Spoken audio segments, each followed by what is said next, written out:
제가 봉독하도록 하겠습니다. 야곱이 라반의 아들들이 하는 말을 들은즉 야곱이 우리 아버지의 소유를 다 빼앗고 우리 아버지의 소유로 말미암아 이 모든 재물을 모았다 하는지라. 야곱이 라반의 안색을 본즉 자기에게 대하여 전과 같지 아니하더라. 여호와께서 야곱에게 이르시되 네 조상의 땅 네 족속에게로 돌아가라. 내가 너와 함께 있으리라 하신지라. 아멘. 설악산에 가면은요, 설악산 이제 외설악에 울산바위라는 바위가 있죠. 울산바위. 아주 이제 웅장한 바위가 있습니다. 아주 경관도 아주 화려하고 그렇습니다. 이 울산바위가 이제 설악산에 있으니까 원래 이제 울산에 있었다는 거잖아요. 이게 설화가 있습니다, 그죠? 그러니까 이제 금강산에 산신령이 금강산에 전국에 있는 잘생긴 바위들을 다 모아가지고 1만 2천 봉우리를 가지고 산을 짓겠다 그래서 이제 했더니 모든 전국에 있는 돌들이 이제 바위들이 다 이제 금강산으로 모인 거죠. 이제 울산 바위도 그렇게 이제 금강산을 목표로 가다가 늦었어요. 늦어가지고 이제 이 설악산에 이제 머물렀다는 건데 그래서 이제 돌아가야 되는데 안 돌아가고 여기 이제 있었던 거죠. 울산 바위, 그러니까 이제 울산 바위는 사실 이제 울산에 있어야 할 바위가 이제 여기 있는 거죠. 울산에 있어야 할 바위입니다. 울산 바위가 어쨌든 뭐 울산에 있어야 되는데 여기 이제 머무르고 있는 거 이제 왔다가 돌아갈 안 돌아가고 이게 안주해 있는 거잖아요. 우리 속담에 이제 속담처럼 하는 말 중에 이런 게 있습니다. 잠시 쉬러 왔다가 눌러 앉는다 이런 게 있잖아요. 잠시 쉬러 왔다가 눌러 앉는다. 뭐 눌러 앉아도 별로 상관없기는 없어요. 특별한 일이 아니라면. 근데 이제 눌러 앉는다는 거는 그 사람에게 원래 어떤 목적지, 특별한 애착이 가는 목적지가 없든지 본향이 없는 거죠. 아니면 뭐 있었는데 뭐 잊었든지 뭐 별로 중요하지 않든지 아니면 아예 이제 이참에 목적지를 등졌든지 아니면 가끔 생각나긴 하지만 좀 아쉬워도 뭐 별 문제 없든지 뭐 이런 거겠죠. 울산 바위도 별로 울산 앞바다가 별로 안 그리울 것 같아요. 앉아 있으니까. 우리 신앙에도 이거 사실 이제 울산 바위 이런 것들 어떤 이제 어디에 안주해 있는 것들 본향을 잊어버리는 것들 이런 것들 사실 신앙하는 삶에도 여러 가지 시사하는 바가 있는 것 같습니다. 오늘 야곱의 이야기를 통해서요 오늘 이런 부분들 우리 함께 한번 기억해보고 우리 신앙하는 삶에 더 적용해보고자 합니다. 우리 야곱의 일대기를 쭉 읽고 있는데요. 야곱이 이제 아버지와 형을 속였죠. 이제 다혈질적인 그런 진중하지 못한 그런 형과 눈이 어두운 아버지, 그 아버지와 형을 이용해서 속이고 장자의 권리, 상속을 이제 쟁취해내었죠. 거머쥐었습니다. 근데 거머쥐었다. 여기까지는 뭐 좋았는데, 근데 그 거머쥔 상속권을, 재산권을 다 그냥 두고 야곱은 멀리 이제 떠나야만 했습니다. 그죠? 우리가 아는 대로 명분은 이 가나안 땅의 여성이 아니라 이제 부모가 있는 민족, 그 민족에게 가서 자기 아버지처럼요 부모의 민족으로 가서 그 동족에게서 신부감을 구해온다 이제 이런 명분으로 일단 간 건데 사실은 형을 피해 간 거죠. 형이 이제 너무 억울해가지고 이거 죽여버려야 되겠다 이렇게 하고 있으니까 그 형의 칼을 피해 가지고 사실 도망간 겁니다. 그렇게 해서 이제 어머니 이제 가족들이 살고 있는 바단 아람이라는 곳으로 그렇게 이제 가게 되죠. 이제 보낼 때 어머니가 얘기합니다. 야 잠시 몸 피해라 이거 에서가 너 지금 봐가지고는 죽일지도 모르겠다. 이렇게 해서 도망간 건데 가서 그렇게 있다가 에서 마음이 내가 싹 풀리면 사람 보내가지고 오라고 할 테니까 외삼촌 집에 피해라 이렇게 이제 보낸 거잖아요. 근데 날이 가도 어머니가 보내는 사람은 오지 않았습니다. 어머니가 보낸 사람 오지 않았어요. 그래서 이제 야곱이 이제 이렇게 해서 이제 뭐 길을 떠나게 되었습니다. 형을 피해서 이제 떠나게 되면서 우리가 이제 오늘 찬양한 것처럼 찬송가에 있는 것처럼요. 가다가 이제 야영을 하게 되죠. 야영을 하면서 돌베개를 베고 자는데 하늘에 사닥다리가 막 펼쳐지는 것을 보게 되었습니다. 거기서 이제 하나님 만난 거죠. 하나님 만났습니다. 하나님이 야곱의 꿈에 그렇게 나타나셔가지고 아브라함에게 하셨던 것처럼 야곱에게 약속하십니다. 내가 이 땅을 너와 너의 자손에게 다 주겠다.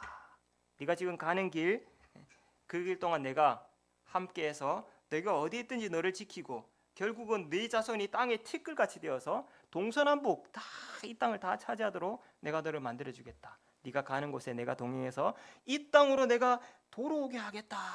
이렇게 이제 그 꿈에서 약속하시면서 이제 아브라함을 돌아오게 하겠다 이렇게 하셨죠. 그래서 이제 야곱이 깨어가지고 하나님 앞에 이제 예물을 드리고 한 것입니다. 내가 너를 돌아오게 하리라. 진짜 돌아올 줄 알았어요. 몇 년 있으면 돌아올 줄 알았습니다.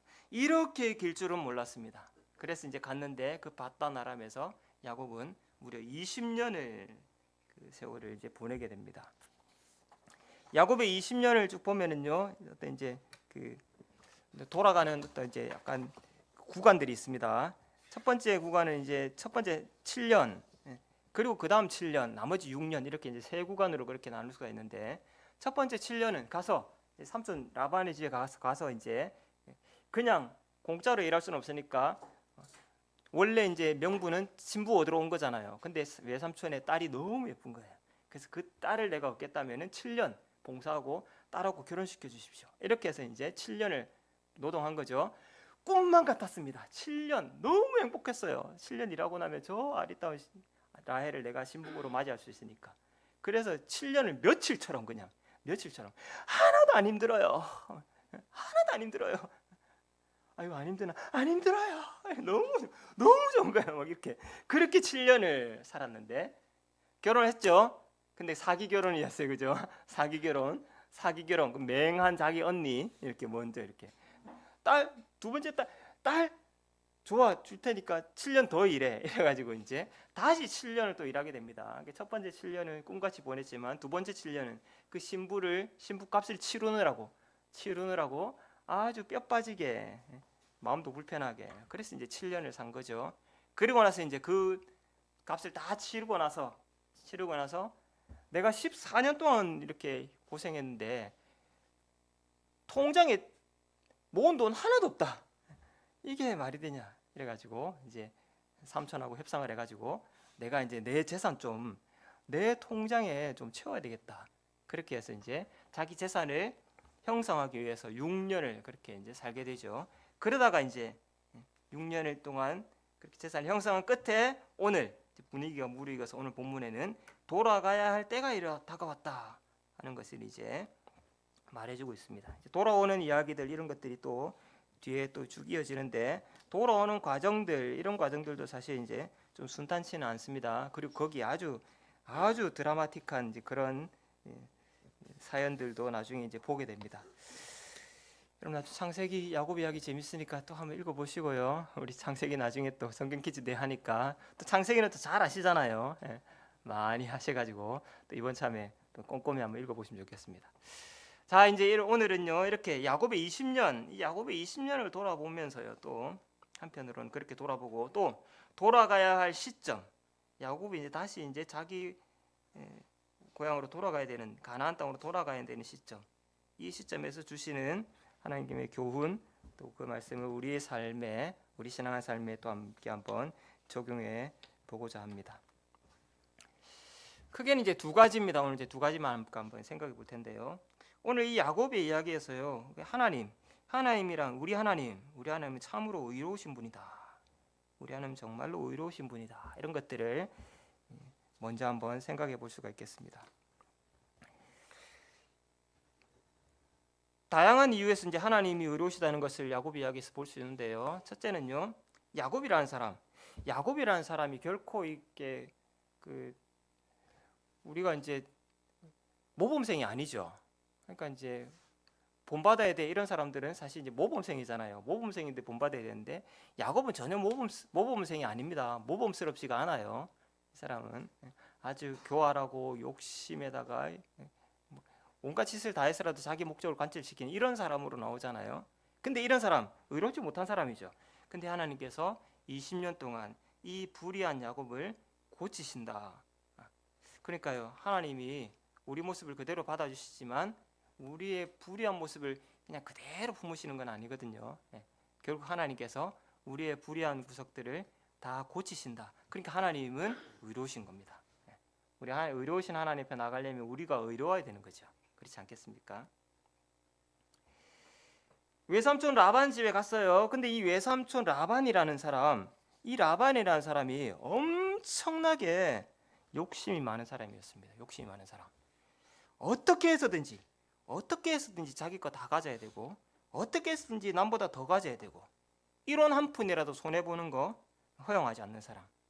그래서 그것을 다 가지기 위해서는 무슨 수를 썼더라도 교활하게 하든 능청 맞기도 하고요, 억지를 부리기도 하고 생트집을 잡기도 하고, 어쨌든지 간에 자기 거 한 푼이라도 손해 보지 않고 남보다 더 가져야 된다, 이런 사람이었죠. 하나님이 야곱을 정말로 자기와 똑 닮은 사람, 그리고 자기보다 한 수 더 뜨는 사람, 이런 사람을 만나게 하셨습니다. 그 사람이 바로 외삼촌 라반이라는 사람이었어요. 야, 내가 옛날에 저랬나 싶을 정도의 사람을 만난 거죠. 형과 아버지를 속인 야곱. 성경은 뭐 장자권을 너무 귀한 줄 알아서 그걸 속여서라도 그걸 쟁취해야 된다는 걸 막 칭찬하거나 박수 치려는 의도가 전혀 없습니다. 그 부분에 대해서 칭찬하지 않습니다. 하나님이 그런 거 칭찬하지 않아요. 꼭 기억할 필요가 있겠습니다. 야곱이 이 라반 밑에서요 14년을 완전히 그냥 무료 봉사했죠. 7년은 꿈같이 그렇게 지냈습니다. 어쨌든 라헬을 얻겠다고. 근데 그 7년 동안 라반은 땅 꿍꿍이를 하고 있었던 거잖아요. 다시 딱 7년 채우고 첫째 딸부터 탁 치워야 되겠다. 둘째 딸 원하면 다시 이런 식으로 그렇게 꿍꿍이를 대고 있었던 거잖아요. 그리고 나머지 7년은 또 속아서 일을 했고요. 이렇게 삼촌 라반에게, 이런 지독한 사람에게 14년을 이렇게 지내는 동안에 야곱은 거기에서요, 이게 무슨 그 14년을 지내는데 막 술수를 부린다든지 꼼수를 부린다든지 막 꾀를 낸다든지 이런 식으로 하지 않고 그냥 성실하게 묵묵히 그 일을 감당하고 값을 다 치러내고 끝까지 참고 인내하는 이런 성실과 인내를 배웠다고 할 수 있습니다. 처음에 7년은 그냥 너무 기뻤으니까 뭐 최선을 다해서 일했겠죠. 잘 보여야 되니까. 근데 두 번째 7년 이미 신부를 아내를 받았잖아요. 2명이나. 그리고 아내 라헬에 대한 값을 7년 동안 이제 치러야 되는 건데 그거를 뭐 꼼수를 부린다든지 능청을 떤다든지 좀 이렇게 핑계를 댄다든지 이렇게 하면서 막 조금 뭐 이렇게 느슨하게 하려고 하면 어떻게 되겠어요? 7년이 8년 되고 8년이 9년 되고 9년이 10년 되고 이거 한도 없이 늘어집니다. 그러니까 야곱은 그 7년을 정말 앞에 7년보다 더 성실하게 일을 해야 돼요. 그래야 빨리 그 7년이 끝나요. 그러니까 야곱은 그 14년 동안 정말로 하나님께서 그 술수 많고 꼼수 투성이고 그 불의한 야곱을 그렇게 다듬으셔서 성실과 인내라는 것을 배우도록 그렇게 야곱을 새롭게 만드신 것입니다. 그렇게 성실과 인내, 야곱의 성실과 인내, 하나님은 그 성실하고 인내하는 야곱에게 그의 성실과 인내에 보상해 주신 것이죠. 많은 보상을 주셨습니다. 두 번째 7년 동안 일하는 동안 첫 번째는 그냥 뭐 아내 있겠다고 했고요. 두 번째 7년 동안에는 이제 아내가 2명이 생겼잖아요. 그 2명의 아내와 함께 이제 7년을 보는 겁니다. 그리고 하다 보니까 아내가 나중에 4명이나 늘어납니다. 4명으로 늘어나요. 왜냐니까 아내들이 출산 경쟁을 벌인다고. 출산 경쟁을, 남편의 사랑을 차지하려고 출산 경쟁을 벌이는 거예요. 그래가지고 하다가 자기의 요종까지 남편의 아내로 주고 뭐 이래가지고 서로 경쟁하는 바람에 아내가 4명이 돼요. 그 4명의 아내로부터 결국은 이제 최종적으로 가면은 12명의 아들을 얻죠.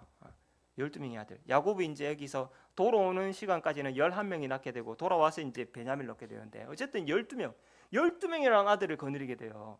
엄청난 보상이죠. 이게 야곱의 그 14년 동안 하나님께서 그의 성실과 인내에 보상해 주신 것입니다. 뿐만 아니라 야곱은 아주 성실하게 그렇게 일한 덕분에 나중에 뭔가를 요구할 수 있게 됐어요. 아주 성실하게 일한 덕분에 내가 지금까지 어떻게 진실되게 성실하게 일했는지 잘 아실 겁니다. 이렇게 말하면서 이제부터는 내가 좀 열심히 내 몫을 좀 챙겨야 되겠습니다. 라고 얘기할 때 정당성이 생기죠. 그렇게 할 수 있도록 자신의 몫을 당당하게 요구할 수 있는 그런 명분을 쌓게 되었고요. 다 내 덕분 아니냐고. 내가 왔을 때 이거 지금 이렇게 번창하지 못했잖아요. 다 내가 14년 동안 일해서 이렇게 잘 된 거잖아요. 그러니까 이제부터는 나도 좀 내 몫을 챙겨야 되겠어요. 그러니까 그때 명분이 있는 겁니다. 이런 명분을 쌓을 수 있도록 하나님께서는 그의 성실과 인내에 보상해 주셨고요. 결국 그 14년이 바탕이 되어 가지고 야곱은 라반의 집에서 이제 자기의 재산을 형성할 수 있게 되었습니다. 그 과정에서 하나님은 라반, 그 지독한 라반, 예전에 야곱 같은 사람, 그 라반이 야곱의 것을 착복한 것을 하나님은 다 빼앗아서 야곱에게 다 주셨다. 성경은 이런 이야기를 우리에게 보여주고 있죠. 이처럼 하나님은 의로우신 분이다. 오늘 우리가 읽은 본문에 보면은요, 이렇게 얘기하고 있죠. 야곱이 이제 들은 거예요. 라반의 자식들이 라반의 아들들이 막 야곱을 보고 막 이렇게 막 화를 내면서 저 야곱이 우리 아버지 거 다 뺏어간다 저거. 우리 아버지 거 다 뺏어가지고 지는 부자가 되고 와 이런다는 거예요. 그런 소리를 들었어요. 그리고 라반을 보니까 안색이 좀 안 좋아요. 아 이제 때가 되었구나. 이제 이렇게 감지하고 있는 거죠. 근데 원래 이제 이렇게 된 데는 이렇게 이제 라반의 아들들이 야곱에 대해서 저거 우리 아버지 거 다 뺏어간다 그렇게 얘기할 때 뭔가 앞에 이제 내용이 있습니다. 이제 앞에 쭉 내력을 보면 이런 거죠. 원래 제일 처음에 이제 그 14년이 다 끝나고 나서 이제 계약을 맺습니다. 어떻게 네 몫을 어떻게 정하면 좋겠느냐 그렇게 이렇게 계약을 맺었을 때에 야곱이 제안한 게 이런 거죠. 이제 내가 삼촌의 양과 염소를 다 치는데 그 중에서 그냥 뭐 깨끗하게 한 색깔로 나오는 거 그게 원래 희든지 검든지 뭐 그런 거예요. 근데 그런 것들은 놔두고 요 중에서 막 무늬가 섞이는 거 점이 생기든지 색깔이 좀 아롱지든지 이런 거 그런 거 태어나면 일단 그거는 다 제 걸로 해주세요. 이렇게 품삯을 이렇게 정한 겁니다. 그걸 이제 제시했더니 라반이 좋다 도장 찍자 그렇게 한 거죠. 왜냐니까 그런 게 나타날 확률은 확률적으로 적으니까 그냥 깨끗하게 나지 그냥 이렇게 일종의 변이가 나타나는 것은 확률적으로 적으니까 야곱이 제안했더니 금방 이제 들썩 이제 계약을 체결한 거죠. 체결하고 나서는 어떻게 했느냐? 야곱은 어떻게 할 수만 있다면 많은 이제 그 변이들을 발생시켜야 되죠. 점 있는 것들을 어쨌든지 많이 근데 그걸 인력으로 할 수 있습니까? 사람이 인력으로 그거를 뭐 점 있는 거 이런 것들을 태어나게 할 수 있냐고요. 어쨌든 그게 많이 태어나야 내 몫이 많아지는 건데 그걸 이제 야곱이 한 거예요. 그 당시에 사람들의 통념 가운데서 또 자기의 경험 14년 동안 했던 그 목축의 경험들을 총동원해 가지고 어쨌든지 간에 하나라도 더 무늬 있는 것들을 생산해 내려고 갖은 노력들을 했습니다. 갖은 노력들을 이게 뭐 효과가 있든지 없든지 중요한 게 아니에요. 그런 노력들을 했다는 겁니다. 아주 이게 나무까지 막 벗겨 가지고 막 무늬가 지극 막 알록달록하게 이렇게 나무 벗기고 안 벗기고 이러면 막 색깔이 막 차별이 되잖아요. 그런 거를 교미할 때 그래서 눈이 헷갈려 가지고 그러면 이제 무늬 있는 게 똑 태어난다는 거죠. 말이 안 되는 거지만 어쨌든 당시의 관념으로서는 그리고 자기는 딱 보면 야 얘 이 튼튼한 요놈이 나중에 무늬 있는 거 넣으면 얼마나 좋겠나 이러고 튼튼한 거 넣을 때는 더 정성을 기르는 거예요. 막 정성을 기울이는 거예요. 튼튼한 녀석들이 교미를 할 때는 더 그냥 막 이렇게 노력을 하는 거예요. 그게 효과가 있든지 없든지 중요한 게 아닙니다. 최선을 다했다는 거예요. 어쨌든 그런 거 하나라도 더 넣어야 자기게 되니까. 그래가지고 뭐 튼튼한 거 쓸 때는 온갖 짓을 다 하고 약한 것들이 교미할 때는 신경도 안 쓰고 이렇게 있었더니 튼튼한 것들은 다 내게 되고 약해 빠진 것들은 다 삼촌게 되고 이렇게 되었다는 거예요. 그 꼴을 몇 년 동안 보고 있으니까 저거 우리 아버지 거 다 뺏어간다. 이제 이렇게 된 거죠. 저거 우리 아버지 거 다 뺏어간다. 근데 야곱은 여기에서 전혀 다른 주장을 합니다. 내가 너희 아버지께 뺏어가는 게 아니라 하나님께서 네 아버지가 내한테서 다 뺏어갔던 것 하나님이 다 빼앗아서 내게 주시는 것이다. 야곱은 그렇게 주장하고 있죠. 이게 성경의 주장입니다. 하나님이 그 불의한 라반으로부터 빼앗아서 야곱에게 돌려주시는 것이다. 이렇게 하나님께서는 라반의 것을 빼앗아서 야곱에게 다 돌려주셨는데요.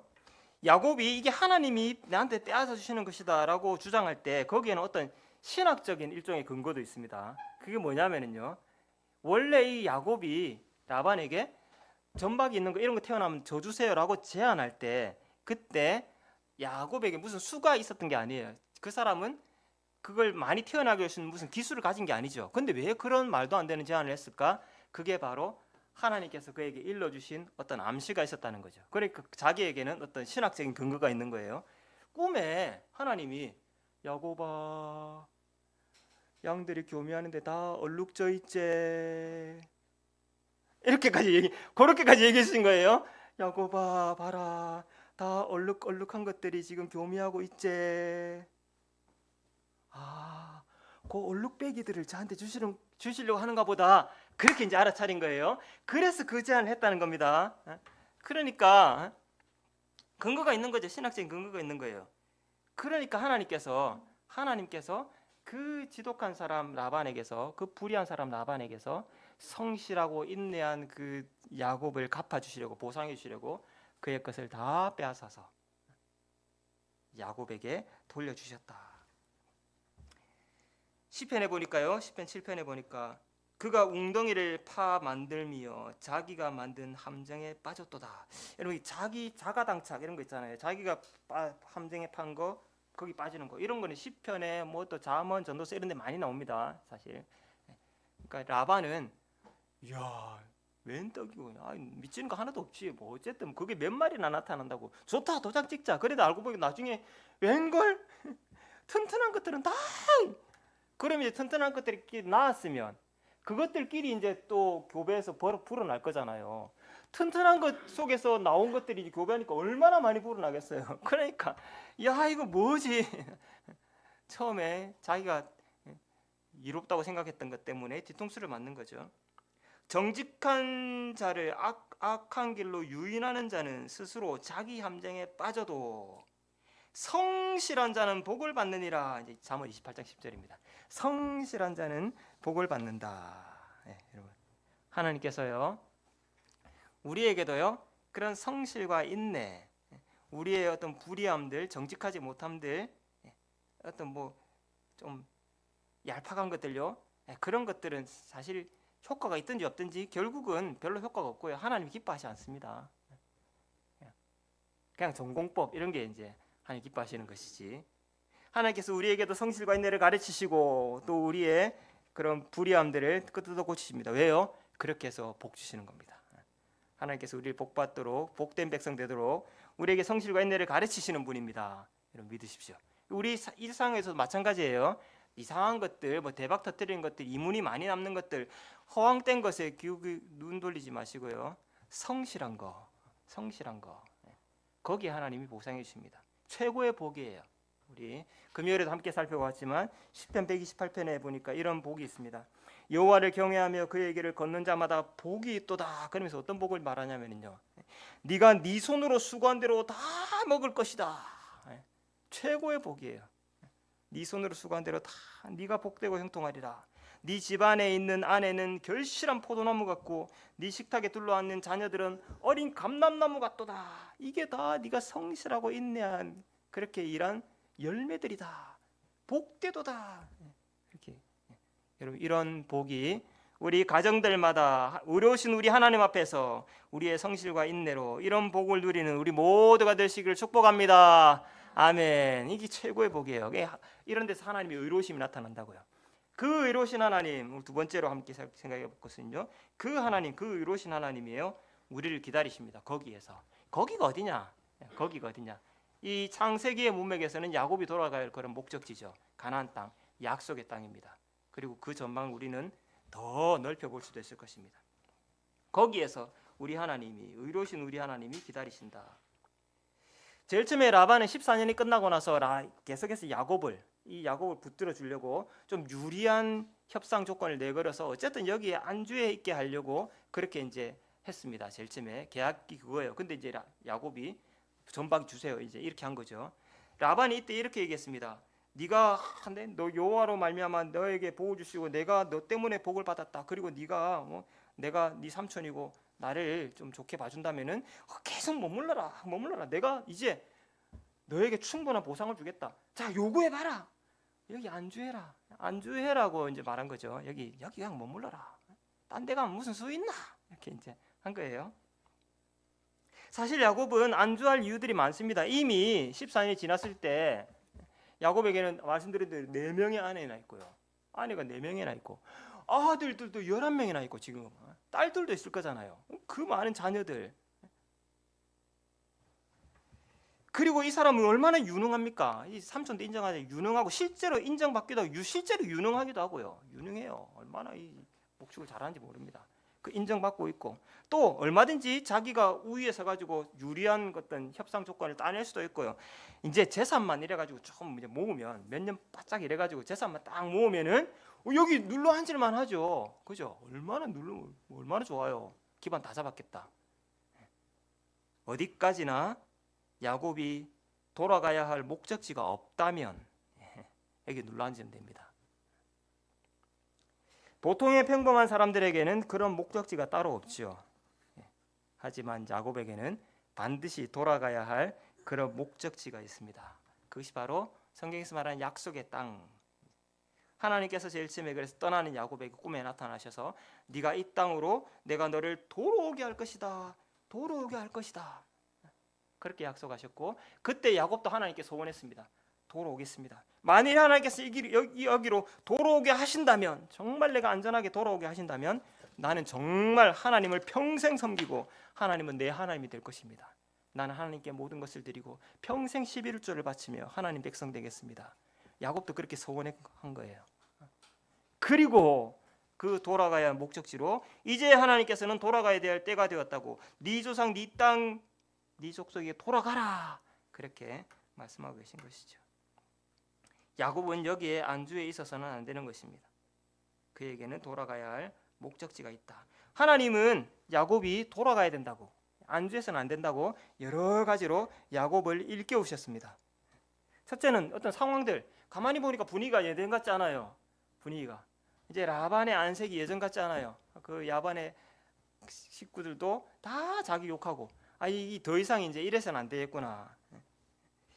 더 이상 미련을 댈 수가 없죠. 움직여야 됩니다.